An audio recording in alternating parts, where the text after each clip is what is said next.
Estamos ante una explicación bastante pormenorizada, aunque incluso era mayor. Nosotros hemos hecho un resumen de lo que ha contado hoy la NHK sobre cómo se produjeron los hechos en la central de Fukushima. Hablamos con el profesor Julio Gutiérrez, catedrático de Física Atómica de la Universidad de Alcalá de Henares. Bueno, hemos escuchado, hemos visto este gráfico. No sé si hay algún detalle que añadir o que matizar sobre lo que hemos visto. Matizar sobre todo porque hay informaciones falsas, clarísimamente.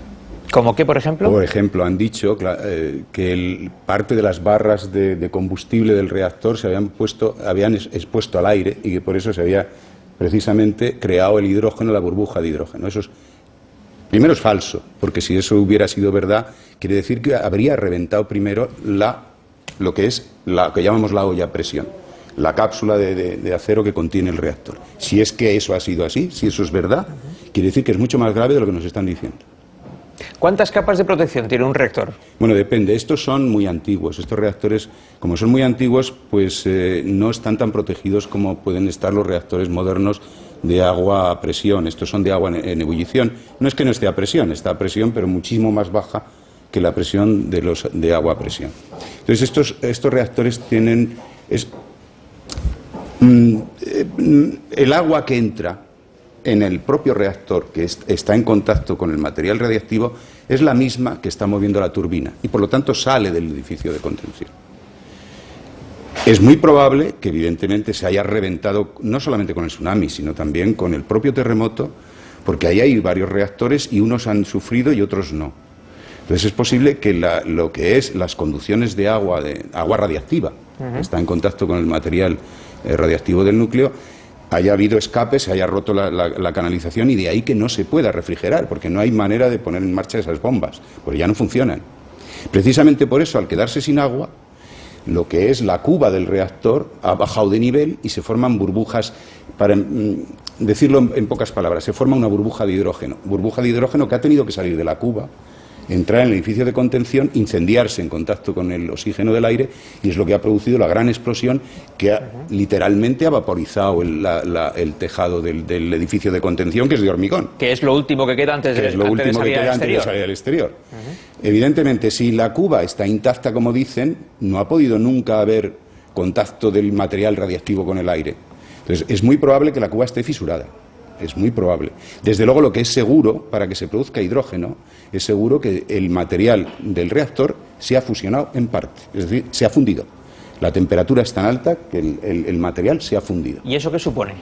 Pues eso supone, si la contención de la vasija está bien y no se ha fisurado la vasija, supone que el reactor ya es inservible y no hay quien lo toque ya más. Ese material está disperso, es un amasijo. Se ha fundido como se funde el hierro y se queda ahí. Pero no tendría efectos en el exterior. No tendría efectos en el exterior si no hubiera salido material radiactivo, pero está claro que si ha salido hidrógeno, esta es parte porque al haber una temperatura tan alta no solamente se funde, sino que hay materiales que se vaporizan. Y esos materiales salen al exterior. Esos materiales son radiactivos, eso es lo que evidentemente está saliendo a la atmósfera. Con los datos que usted tiene, con los que haya podido leer en estos días, hoy mismo, ¿puede decirnos exactamente qué grado de gravedad tiene este incidente nuclear en la central de Fukushima? Porque hemos visto estos días lecturas distintas. Por un lado, desde Japón dicen que no supera un nivel 4 sobre una escala de 7. En Francia dicen que están en el nivel 6, justo el penúltimo, más o menos como el de Chernóbil. ¿En qué estamos? El de Chernóbil... Bueno, eso depende de quién lo caracteriza, ¿no? Depende de las agencias que hablan. Hablando de Chernóbil, que yo recuerdo porque tenemos publicado precisamente lo que pasó en Chernóbil punto por punto en una revista de la Universidad de Alcalá. Si Chernóbil era el nivel 8, en este momento estamos en el nivel 7 según en Japón. Y eso es lo que ellos mismos, los propios japoneses, han reconocido. Estamos un nivel por debajo porque la diferencia entre Chernóbil y el reactor japonés es que Chernóbil no tenía esa contención. Primero no tenía el hormigón por fuera, ni tenía la vasija de contención del reactor. Además era un reactor distinto, porque era un reactor que estaba previsto para fabricar plutonio, esencialmente, con fines militares. Y este es un reactor, evidentemente, que solo sirve para... Es un reactor civil. Y evidentemente Chernóbil saltaron todas se saltaron todas las medidas de seguridad aposta para hacer una prueba. En este es posible que hayan funcionado bien, pero desde luego el reactor no ha entrado en parada fría, que se llama, que es enfriarlo, pararlo, enfriarlo y uno pueda tranquilamente dejarlo sin problemas. Se ha fundido, se ha fundido. ¿Es una buena idea construir una central nuclear al lado del mar, teniendo en cuenta, digo por ejemplo en Japón, ante la eventualidad de que se pueda producir un tsunami, es imprescindible hacerlo así? Evidentemente lo han hecho por razones obvias de refrigeración, el agua del mar. Disponer del agua del mar. Evidentemente. Era mucho más fácil, teniendo en cuenta que además esta central es muy antigua, pues el agua del mar la tenían ahí, evidentemente, a disponibilidad total. El problema es que ni siquiera son capaces de bombear agua del mar para refrigerar. La información de esta mañana era espeluznante. Iban a refrigerar echando con helicópteros agua por encima. Eso es como intentar apagar un incendio de un bosque con un botijo. No tiene sentido ninguno. Yo creo que esa ha sido una información que han dado para tranquilizar un poco a la población. Bueno, quiero abrir esta conversación al resto de la mesa de debate. Bueno, interés sobre esto desde luego hay, desconocimiento por lo que vemos también, porque se dan informaciones contrapuestas de un sitio o de otro. Vuestras dudas. Eso es muy preocupante, claro, porque tú antes decías, en la introducción a este tema, decías, hay informaciones que dicen que esto es muy grave y otras que dicen que no es para tanto. Yo estoy oyendo al profesor y me da la impresión de que es incluso más grave que muy grave. ¿Cuándo empieza esto a tener repercusiones en la salud de la población que está alrededor? ¿Y hasta cuánto de alrededor puede quedar afectado según las experiencias que tenemos hasta ahora? Ni idea. La experiencia de Chernóbil, evidentemente, no es el mismo, hay que decirlo muy claro, no es el mismo problema, aunque aquí hay más reactores fundidos. En Chernóbil solo fue uno. Aquí hay más. Si son capaces de mantener la contención, si es verdad que se ha fundido y la vasija está intacta, lo cual es muy difícil, porque no creo que esté... Para producir hidrógeno se necesitan, pues, por lo menos del orden de 1500 grados Celsius. Por ahí anda el punto de fusión del acero. Es decir, que es muy raro que no se haya producido al menos una fisura o las tuberías que salen del propio reactor que llevan el agua no se hayan fundido. Es decir, que es muy probable que haya salido material radiactivo del reactor. Entonces, estamos hablando ahora de cuánto va a la atmósfera. Eso no, es imposible decirlo, es imposible. Y esos 180 héroes que dicen que están ahí... Ahora vamos a dedicar un capítulo... Vamos a dedicar un capítulo a los héroes, ¿verdad? A esas personas que están allí. Así que otras dudas previas. Sí, no, yo le quería preguntar qué previsiones, con los datos que se conocen o que usted conoce y con sus conocimientos, qué previsiones hace, qué evolución va a tener este fenómeno, cuántos días va a tardar, en qué dirección, en definitiva, puede culminar, ¿no?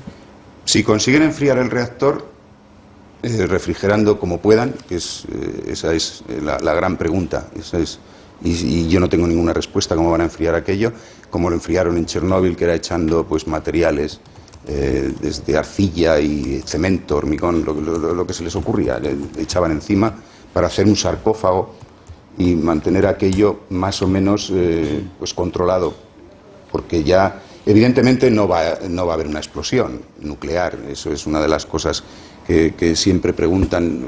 No, una explosión nuclear es imposible, pero eso se quedará así como Chernóbil, se convertirá en un par de sarcófagos o tres, porque son tres parece los reactores, y se quedará allí pues como una de las muestras más de lo que los humanos somos capaces de hacer, que es no prever accidentes de este estilo. Pues curiosamente, por la explicación que daba la propia televisión japonesa, parece demostrado que el fallo se produce o se empieza a producir por culpa del tsunami, es decir, cuando esa ola gigante desactiva los mecanismos y los sistemas de refrigeración. Bien. Porque parece ser que el terremoto lo aguantó, es decir, al menos en principio, ¿no? Bien, entonces la pregunta que nos hacemos aquí en España es, oiga, usted conoce, supongo, bien las 8 centrales, las 6 centrales que tenemos. Conozco muy bien Trillo, pero las demás no las conozco tan bien. Bien, porque es que tenemos centrales también cerca del mar, a la orilla del mar, que en un supuesto de un tsunami, que no es descartable, un tsunami en el Mediterráneo, ¿le ocurriría exactamente lo mismo que a Fukushima? Vamos a ver, el problema del tsunami es que inutiliza los generadores eléctricos de emergencia. Ese ha sido el problema, y por lo que yo tengo oído, porque tampoco es, las informaciones las dan unas veces y otras no. Hay mucha confusión. Hay mucha confusión. Desde luego que sí. Los depósitos de gasóleo para hacer funcionar precisamente esos generadores eléctricos, el tsunami se los reventó o los inutilizó. O sea, no hubo la parada. Cuando una central entra en parada, normalmente coge electricidad de fuera, externa, para refrigerar, para hacer funcionar las bombas. En el caso del terremoto, posiblemente no tenían posibilidad ninguna de hacer llegar electricidad por la red eléctrica desde fuera. Entonces tuvieron que entrar en funcionamiento estos generadores que en una central nuclear normalmente están puestos allí para conseguir que la central nunca deje de funcionar, nunca deje de refrigerar el reactor. Esto es lo más probable que haya ocurrido, que esos generadores no pudieran entrar en funcionamiento, no hay refrigeración posible, y si no hay refrigeración posible se forman burbujas de vapor dentro del agua, en el seno del agua que está en el reactor. Esas burbujas de vapor además hacen que el reactor entre en un estado más crítico de lo normal y termina por haber un sobrecalentamiento. Sobrecalentamiento que provoca la aparición de hidrógeno. Ese es más o menos lo que ha podido ocurrir ahí. En fin, esto la verdad es que se queda uno muy asustado, ¿no? Escuchando las cosas que nos está diciendo. Sobre todo cuando el profesor te dice, ¿no?, que este informe oficial tan pretendidamente informado no es exacto. Es que a mí eso me ha preocupado muchísimo. No, lo que dice usted. Que hemos visto en la NHK. Una distancia, como se ha establecido allí, de seguridad de 20 kilómetros para evacuar a la gente y 30 kilómetros para que la gente que está entre 20 y 30 se quede en casa y se encierre allí. Es, suponemos, el mecanismo habitual, pero ¿es el que realmente puede resolver el problema? Ese es el protocolo. Porque ellos tendrán, me imagino, una serie de transportes previstos, si es que los tienen previstos, porque me imagino que sí, para ir evacuando gente. Entonces, 20 kilómetros es evidentemente lo primero que a uno se le ocurre, porque es el perímetro de mayor impacto inicial. Pero a medida que eso se vaya echando a la atmósfera material radiactivo, dependerá mucho de en qué dirección sople el viento. Y eso ya sí que eso es imprevisible. Por lo que están diciendo, está soplando del norte. Eso significa que bajará por la isla hacia abajo. Si tienen la suerte de que empiece a soplar hacia el este, pues se irá al mar y se diluirá y será menos grave. Y si sopla hacia el oeste, pues los coreanos y los chinos serán los primeros en detectarlo. Bueno, permítame, profesor, que conectemos en directo con la NHK, porque seguramente van a actualizar información en este momento. Escuchamos. Buenos días. Son las 7 de la mañana del jueves 17. Continúan las condiciones en la planta nuclear de Fukushima Daiichi, en el reactor 3 y 4. La piscina de contención, la piscina de combustible no se ha podido enfriar, y si continúa esta situación, el combustible estará expuesto y va a haber fugas de material radioactivo. El gobierno ha decidido emplear camiones cisterna en cooperación con la policía para inyectar agua directamente sobre dichas piscinas. Ayer por la mañana se pudo visualizar en el tercer reactor una columna de humo. Hubo una explosión de hidrógeno y partes del edificio y el muro externo saltaron por los aires. TEPCO afirma que la piscina de contención de combustible del tercer reactor no estaba enfriando correctamente y se ha evaporado el agua.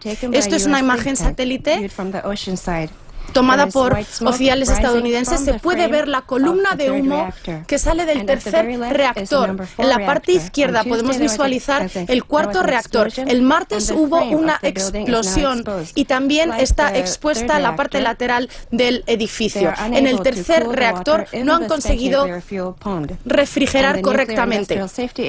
La Agencia de Seguridad Nuclear afirma que hay una gran exposición del hidrógeno. En el reactor 4 también se han encontrado con otros problemas y sobrecalentamiento. La temperatura está aumentando paulatinamente. El gobierno afirma que si esta condición continúa, las barras de combustible van a estar expuestas y grandes cantidades de radioactividad van a ser expuestas. La policía metropolitana está intentando desplazar sus camiones cisterna para poder inyectar agua directamente en el reactor número 4.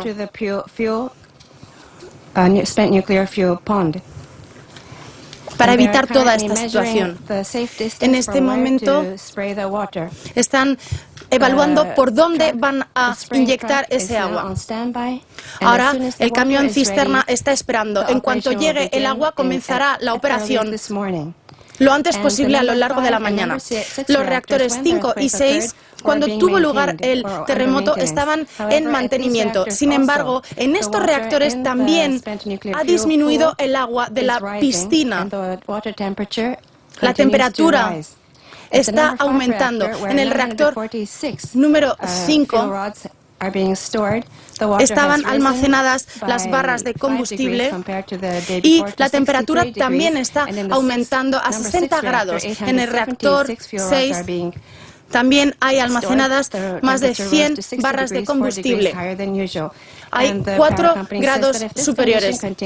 Si esta condición continúa, continuará también lo que ha pasado en el reactor 3 y 4. Sigue emitiéndose material radioactivo. Hay que continuar con las operaciones de refrigeración. La empresa, con el fin de obtener energía para esta zona. Bueno, creo que hemos escuchado el suficiente número de datos como para suponer que lo que está pasando no va a mejor, sino más bien a peor. Piscina que no se enfría lo suficiente, combustible expuesto, fugas radiactivas, hay que inyectar agua, el tercer reactor no consigue refrigerar lo suficiente, exposición de hidrógeno, sobrecalentamiento, gran cantidad de radioactividad expuesta. De lo que hemos escuchado, profesor, ¿qué podemos decir? Pues podemos decir que, dadas los sucesos, tal como nos lo han estado contando a lo largo de estos días, es muy probable que eso que dicen que va a suceder esté sucediendo ya. Porque yo recuerdo el sábado, cuando puse el telediario a las 3 de la tarde, la primera noticia que oí fue que había una explosión de hidrógeno. Y el comentario en casa fue: acaba de fundirse o en parte, no digo entero, pero en parte se ha fundido el reactor. Hasta el lunes no lo reconocieron. El mismo domingo yo vi una noticia diciendo que era un problemilla que tendría solución enseguida. No pueden refrigerar. Tienen el mar a unos metros y no pueden refrigerar. Entonces, ¿llevar camiones cisterna? ¿Por qué? Porque evidentemente las piscinas que contienen esos reactores, porque además hay una piscina donde la vasija está sumergida, y las piscinas donde está el material gastado a medida que la central va funcionando, hay que sacar material gastado del reactor, meterlo en una piscina que la tienen allí durante el material hasta que lo saquen de allí, o se queda allí hasta que la piscina se llena. Parece que también están dañadas esas piscinas. Esas piscinas necesitan estar llenas de agua para que el material que hay ahí no se funda, porque eso sigue calentándose. En fin, lo que hemos podido escuchar en esta intervención del informativo de la NHK en directo es que, entre otras cosas, se está produciendo escape radioactivo, se está produciendo una exposición externa de la radioactividad de la central nuclear de Fukushima. Y mientras, allí en la central hay un grupo de trabajadores que están intentando frenar todo esto que está ocurriendo. ¿Qué tipo de expertos se necesitan en una situación como esta dentro de una central nuclear en esas condiciones tan extremas? Evidentemente fontaneros y bomberos. Alguien que sepa cómo llevar el agua hasta el reactor de una manera lo más eficaz posible. Es una labor de fontanería. ¿Y están expuestos a qué condiciones? Pues, porque ellos deben saber que se están metiendo en la boca del lobo. Yo creo que me imagino que serán voluntarios. No es personal que hayan obligado a ir, tienen que ser voluntarios, porque posiblemente, dado los niveles de radiación que hay ahí, por mucha protección que uno lleve, van a estar horas, no van a hacerlo en minutos. Cuando un fontanero habitual en una central nuclear entra a soldar, entra y son minutos lo que puede estar. Ahí van a estar, si tienen que llenar con camiones cisterna la piscina, que son piscinas bastante grandes, van a estar muchas horas. Y yo sigo pensando que hay algo raro porque tienen el mar muy cerca. De hecho, al principio parece que bombeaban agua de mar, pero ahora estas informaciones a base de llevar camiones cisterna para llenar las piscinas es una cosa muy rara. Muy raro. ¿Qué ocurrió con los trabajadores de Chernóbil que quedaron hasta el último momento intentando frenar lo que pasaba ahí? Unos murieron prácticamente en días y algunos pues han desarrollado enfermedades cancerígenas y me imagino que en el caso de Chernóbil muchos irían engañados. No creo que, dada la situación en aquellos momentos, hubiera mucha información directa de lo que a lo que podían estar expuestos. Sí. ¿No será este el caso en Japón, seguramente? Me imagino, espero que no. ¿Con qué tipo de material trabajan? Por ejemplo, ¿qué trajes utilizan para protegerse de la radiación? Vamos a ver, evidentemente para poderse proteger totalmente de la radiación sería un traje de plomo, lo cual dificultaría mucho su movilidad por la central. No creo que sea ese el caso. Serán trajes, normalmente trajes que son impermeables para que no pase ninguna partícula al interior. Hay un tipo de radiación que lo para un papel, una hoja de papel, que es la radiación alfa, eso no hay ningún problema. Luego están la radiación gamma, que eso tendría que ser plomo y grandes cantidades de plomo, eso evidentemente eso no lo va a parar ningún traje. Y luego, bueno, pues la protección de la careta o la máscara que llevan de filtración de aire para que no puedan aspirar ninguno de los elementos que están ahí en el aire y que una vez que están dentro del cuerpo, la mayoría de ellos se fijan en el tiroides, el yodo, en los huesos, el estroncio, y eso es lo que provoca después, a largo plazo, que la radiación siga funcionando, haciendo su trabajo dentro del cuerpo y se produzcan pues enfermedades. Bueno, si la dosis es muy alta, evidentemente la muerte casi en días o en horas. Estamos hablando, bueno, por utilizar una palabra que todo el mundo pueda entender, prácticamente de suicidas. Gente que sabe que puede perder la vida allí dentro o en cuestión de poco tiempo o sufrir enfermedades gravísimas con el paso del tiempo. Pues sí, y se les rasga el traje y una rasgadura en un traje de esos evidentemente es una condena casi segura. Ya los llaman los héroes de Fukushima y desde luego que lo son. Profesor Gutiérrez, le agradecemos mucho todas estas explicaciones. Hemos aprendido bastantes cosas en el transcurso de esa entrevista. Ha sido un placer. Muchas gracias, muy buenas noches. Lo que siento es que sea un placer en estas circunstancias. Sí, ciertamente. Esperamos que los malos augurios que haya a propósito de lo que está pasando en Fukushima